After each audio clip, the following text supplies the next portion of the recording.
आप सभी को जय मसीह की। आज परमेश्वर के वचन में आप सभी का स्वागत है। परमेश्वर पिता आज अपने वचनों के द्वारा आप सबको बहुत ऐसे आशीष को दे, वे आपसे बोले और बातचीत करें।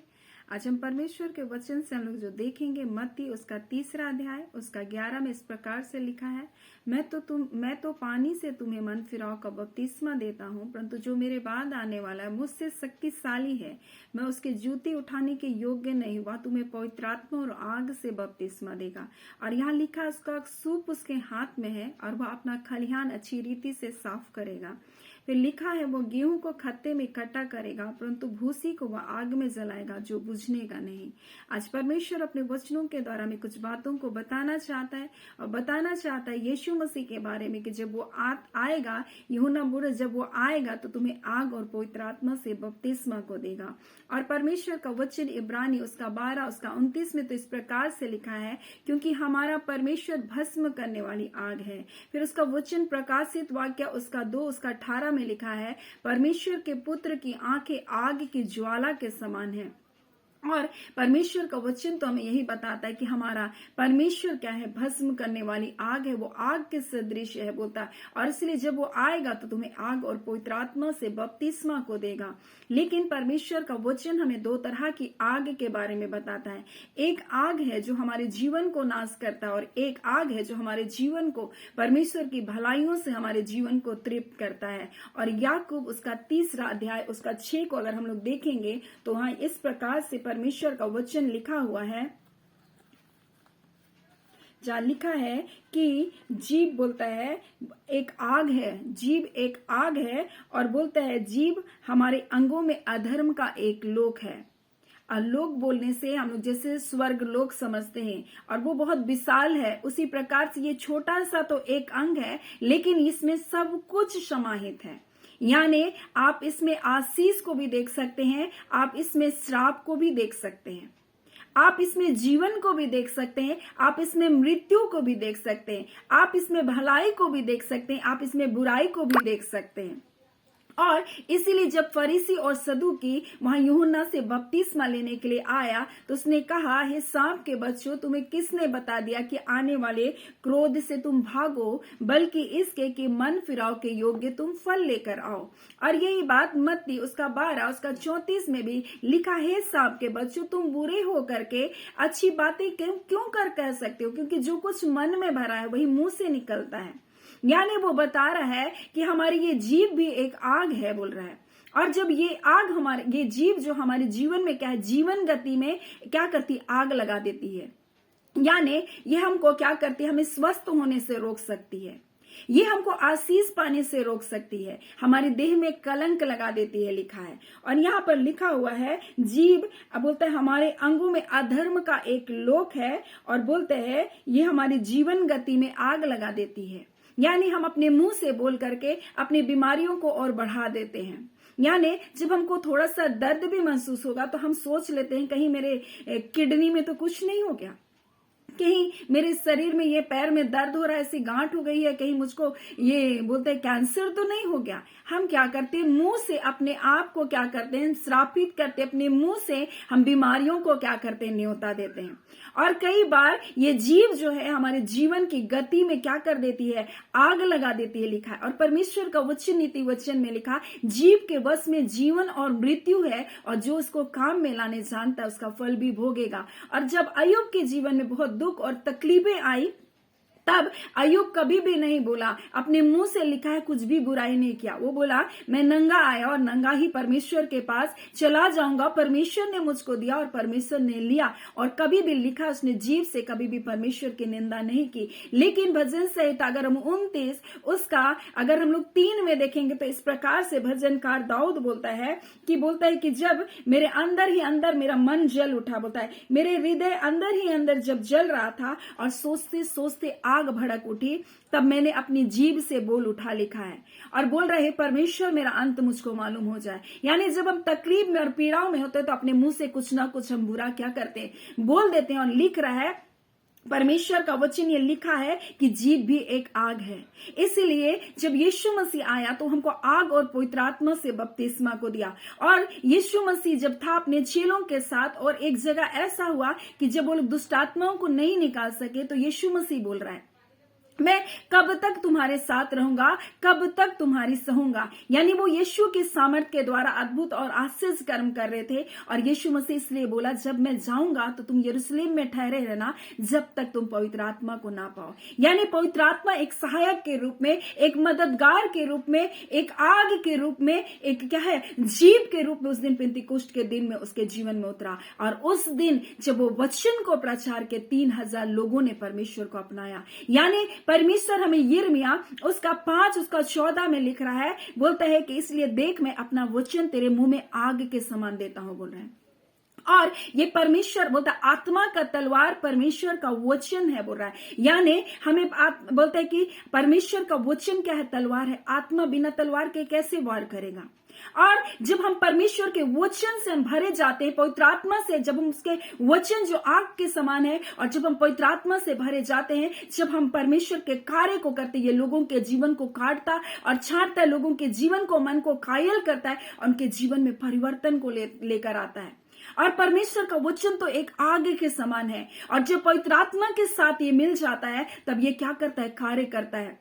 ये दुष्ट को क्या करता है, नष्ट करता है। उन बुराइयों को क्या करता है, नष्ट करता है। उस शैतान के कार्य को नाश करता है। आप सोचते हैं बीमारी बस ऐसे ही है, लेकिन मैं बोलूं दुष्ट एक व्यक्ति है जो हर तरह से आपके जीवन में खर्च के रूप में, वो बीमारियों के रूप में, वो बंधन के रूप में, वो निर्बलता के रूप में आपके जीवन में क्या करता है, कार्य करता है। लेकिन जब आप परमेश्वर के वचन से, जब आप परमेश्वर की आग से, और जब परमेश्वर के पवित्र आत्मा से आप जब भर जाएंगे, आप शत्रु की सारी युक्तियों को क्या कर सकेंगे, नाश कर सकेंगे। उनके सारे औजारों को क्या करेंगे, आप मार करके गिरा सकते हैं।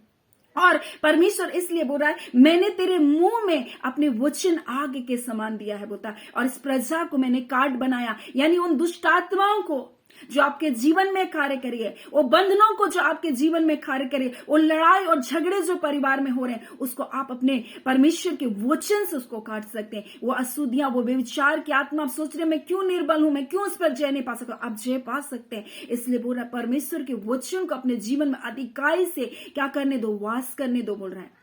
और इसलिए यूहन्ना बोल रहा है वो तुमको आग से और पवित्र आत्मा से बपतिस्मा देगा। यानी कि वो आपके वचन से जब आपको भर देगा और उसकी समझ से जब आप भरे जाएंगे, क्या करेंगे, आप शत्रु की सारी युक्तियों के ऊपर जय पा सकते हैं, शैतान के सारे कार्य के ऊपर आप जय पा सकते हैं। फिर वो आपके परिवार में बंधन को नहीं डाल सकता है, फिर आपके घरों में वो दुष्ट आत्माओं को नहीं ला सकता है, क्योंकि आप परमेश्वर की समझ से भरे हुए होंगे। और यही बात वो बोल रहा है कि जब वो आएगा, मुझसे शक्तिशाली है, बोल रहा मैं उसके जूते को खोलने के योग्य भी नहीं, बोलता है जब वो आएगा तो तुमको आग से और पवित्र आत्मा से बपतिस्मा को देगा। और यही बात पेंतीकोस्ट के दिन हुआ, जब वहां पर पवित्र आत्मा चेलों को ऊपर उतरा और जब वो खड़े हो गए, वचन को प्रचार करने लगे, लोगों के जीवन में कार्य होने लगा। उसी प्रकार से हम कुरनेलियुस के घराने के देखते हैं, वो उपवास कर रहा है, वो प्रार्थना कर रहा है, लेकिन जैसे ही वहां पर परमेश्वर का दास पतरस आता है और जो परमेश्वर के वचन को बोलने लगता है, सब पवित्र आत्मा से क्या होते हैं, भर जाते हैं।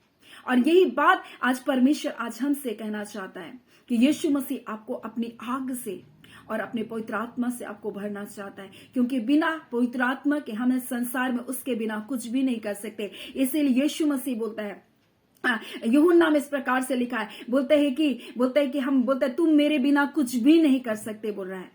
मैं दाखलता हूं, तुम डालियां हो, बोल रहा है। अगर डालियां दाखलता के साथ नहीं बनी रहेगी तो वो कुछ भी नहीं कर सकती। बोलता है मैं तुम में और तुम मुझ में बने रहो, बोल रहा है। और क्योंकि अगर तुम ऐसा नहीं करोगे तो तुम मेरे बिना कुछ भी नहीं कर सकते। और परमेश्वर इसलिए अपनी आत्मा को हमारे जीवन में दिया, बोला मैं तुमको अनाथ अकेला नहीं छोड़ूंगा, मैं तुमको सहायक को दूंगा, क्योंकि यीशु मसीह उस दिन तक उनके साथ रहा और देखा ये मेरे बगैर कुछ भी नहीं कर सकते। और जब वहां पर यीशु मसीह ने उनसे इस बात को कहा, यीशु मसीह उनकी जरूरतों को जाना कि ये मेरे बगैर कुछ भी नहीं कर सकते, और इसलिए उसने अपने पवित्र आत्मा को हमारे लिए दिया। लेकिन हम परमेश्वर का प्रचार करते हैं, हम प्रभु यीशु मसीह के बारे में बोलते हैं, लेकिन जिस युग में हम जी रहे हैं पवित्र आत्मा, हम उसके बारे में बातें करना नहीं चाहते। और जब हम बातें करते हैं तो हम क्या करते हैं, कुछ भी हम अनाप शनाप अपने मुंह से क्या करते हैं, बोलते हैं, लेकिन हर बात का क्या इसी शब्दों का भी न्याय होगा करके परमेश्वर का वचन हमसे कहता है।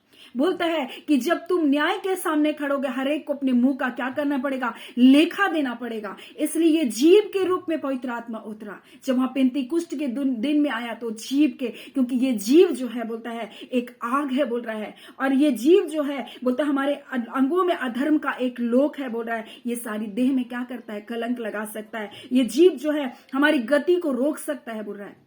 ये नरक की आग में क्या करता है, जलता रहता है। लेकिन जब हम पवित्र आत्मा से भरे जाएंगे, जब हम उसके वचन से हम भरे जाएंगे, और ये वचन जब पवित्र आत्मा के रूप से हमारे जीवन से जब निकलेगा, क्या करेगा, उन दुष्ट आत्माओं की ताकतों को नाश कर देगा। सो आज परमेश्वर चाहता है कि आप मांगो तो तुमको दिया जाएगा बुरा। जब तुम बुरे होकर अपने बच्चों को अच्छी वस्तुएं देना चाहते हो, तुम्हारा स्वर्गीय पिता तुमको पवित्र आत्मा क्यों कर नहीं देगा?